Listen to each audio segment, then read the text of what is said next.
మీ పిల్లల English hand writing బాగోట్లేదా? అయితే ఈ వీడియో మీకోసమే. మీ పిల్లల ఇంగ్లీష్ హ్యాండ్ రైటింగ్ని ఎలా ఇంప్రూవ్ చేయాలో ఈ వీడియోలో మనం చూద్దాం.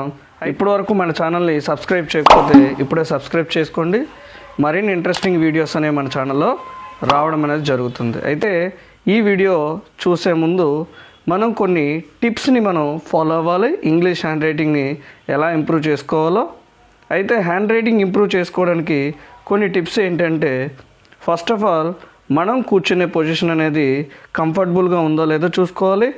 అదేవిధంగా మనం వాడేటువంటి పెన్సిల్ ఏదైతే ఉందో పెన్సిల్ ఆర్ పెన్ కానీ లాంగ్ ఉండేటట్టుగా చూసుకోవాలి. మెయిన్గా పెన్సిల్ అయినట్లయితే అయితే పెన్సిల్ అనేది నార్మల్ పెన్సిల్ యూజ్ చేయాలి. నీడిల్ పెన్సిల్ అస్సలు యూజ్ చేయకుండా ఉంటే మంచిది. మన హ్యాండ్ రైటింగ్ అనేది దాని మీద డిపెండ్ అవుతుంది. అదేవిధంగా మనం పెన్ ఆర్ పెన్సిల్ యూజ్ చేసేటప్పుడు దాన్ని కరెక్ట్ పొజిషన్లో వాడడం అనేది నేర్చుకోవాలి. అయితే ఇక్కడ మనకు స్క్రీన్లో కనిపించేట్టుగా మీరు పెన్సిల్ని పట్టుకునే విధానాన్ని మీరు అలవాటు చేసుకున్నట్లయితే మీ హ్యాండ్ రైటింగ్ అనేది చాలా బాగుంటుంది. అలాగే రాసేటప్పుడు ఏంటంటే స్ట్రెస్ లేకుండా పెన్సిల్ ఆర్ పెన్ని మనం స్ట్రెస్ లేకుండా నీట్గా మనం అక్కడ లైన్స్ని యూజ్ చేసి రాసినట్లయితే మన హ్యాండ్ రైటింగ్ అనేది చాలా అందంగా వస్తుంది. అయితే ఆలస్యం చేయకుండా టాపిక్లోకి వెళ్ళిపోదాం.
కనుక ఉపయోగపడినట్లయితే తప్పకుండా లైక్ చేయండి, అదేవిధంగా షేర్ చేయండి.